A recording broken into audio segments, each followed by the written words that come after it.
Hello, my name is Damaris Thrash. I'm an exercise science major at Lamar University, and my research is titled The Effects of Motivational Music on Post-Exercise Recovery. So as can be gathered by the title of my research, the goal of this experiment was to study the physiological effects that take place in the body during the recovery period following exercise. The original idea, thought of by my mentor, Dr. Shannon, was to study how motivational music would affect the body during aerobic exercise, which is also known as exercise with a long duration, or it requires endurance training. However, our attention soon shifted to how music may impact the body following aerobic exercise, as there's been a very scarce amount of research conducted over how the body may be affected physiologically. So the period that takes place immediately after exercise is known as EPOC, or excessive post-exercise oxygen consumption. During this stage, the body returns to homeostasis, which means things such as heart rate, blood pressure, ventilatory rate, and oxygen consumption will all return to resting values. It's also the period the body clears any any lactate accumulated in the blood during the onset of exercise. So to measure and analyze the changes that take place during EPOC, we decided to recruit a total of 15 college-age students within Lamar. With 15 students recruited, we felt that even if some felt the need to end their participation in the study early, we would still have at least 10 complete study, which is a necessary amount on account of attrition. So with each participant we successfully recruited, we completed an initial evaluation, which included an informed consent and a PAR-Q, which is a IRB approved screening tool. With this screening tool, we were able to make sure that all participants were healthy enough to exercise within our study. Participants meeting the criteria we had set then completed a treadmill exercise test to determine their aerobic fitness level, which is also known as VO2 peak. And throughout this test, heart rate, blood pressure, and blood lactate levels were all monitored. After participants finished the initial exercise test, we found 70% of their VO2 peak, and the participants performed 3 different exercise sessions. Each exercise session was performed 70% of their VO2 peak and had a 15-minute recovery period. So 3 different types of music were played during the recovery period of each session.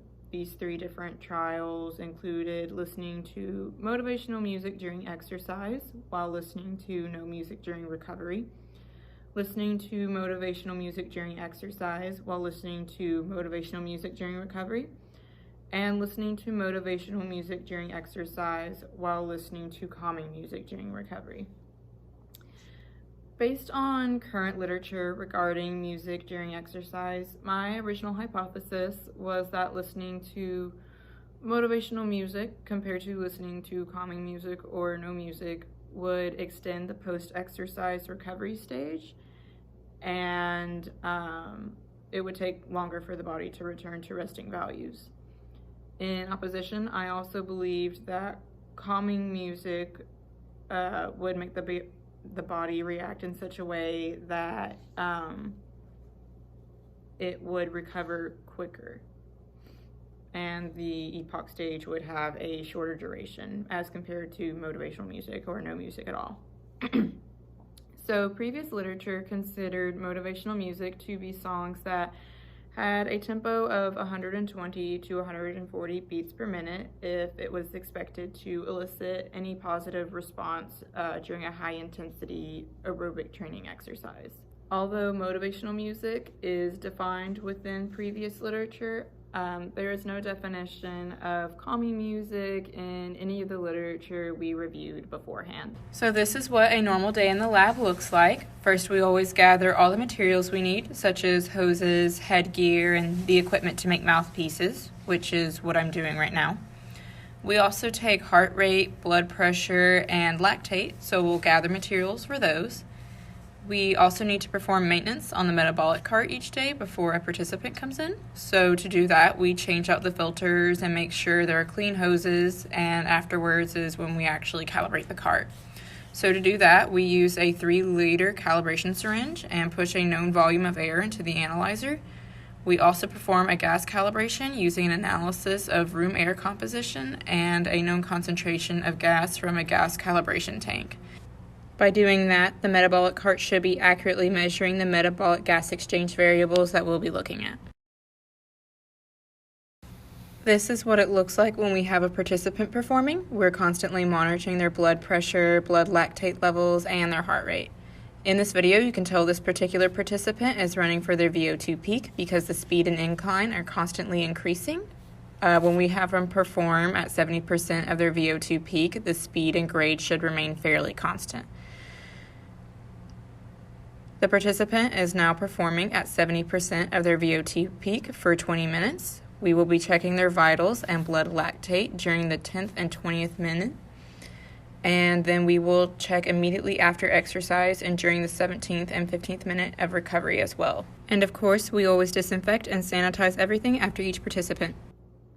The goal for each 20-minute exercise session was to have the participants exercise at 70% of their VO2 max, or their maximal aerobic capacity. In this table, you can see the percent VO2 max was similar between treatment groups, and we were able to hold the exercise intensity steady in order to ensure that any results were not due to different exercise intensities between trials. Our findings showed no significant differences between the epoch or recovery stage between treatments for the variables measured. The data in this table depicts the 15-minute epoch period. IPE stands for immediately post-exercise.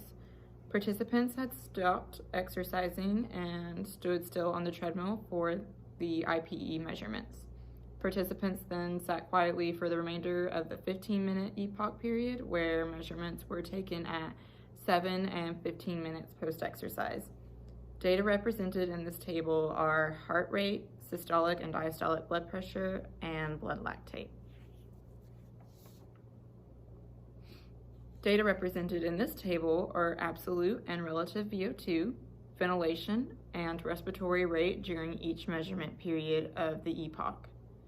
Respiratory exchange ratio, which is the ratio of expired volume, of CO2 to O2, is reported in this table. No significant differences were found between treatment conditions. This conflicts with our hypothesis that calm music or no music would allow participants to recover quicker during the epoch stage. At this time, a total of 10 participants have finished the experiment. Our findings will be reported at the Texas STEM Conference at Lamar University on October 30th. Due to the small sample size of 10 participants, I plan to recruit more participants for the study in the future. Hopefully, with more participants, we will have more concrete results. As of right now, with 10 participants, it seems there's no music that affects the recovery process of the subject during the epoch stage. Thank you.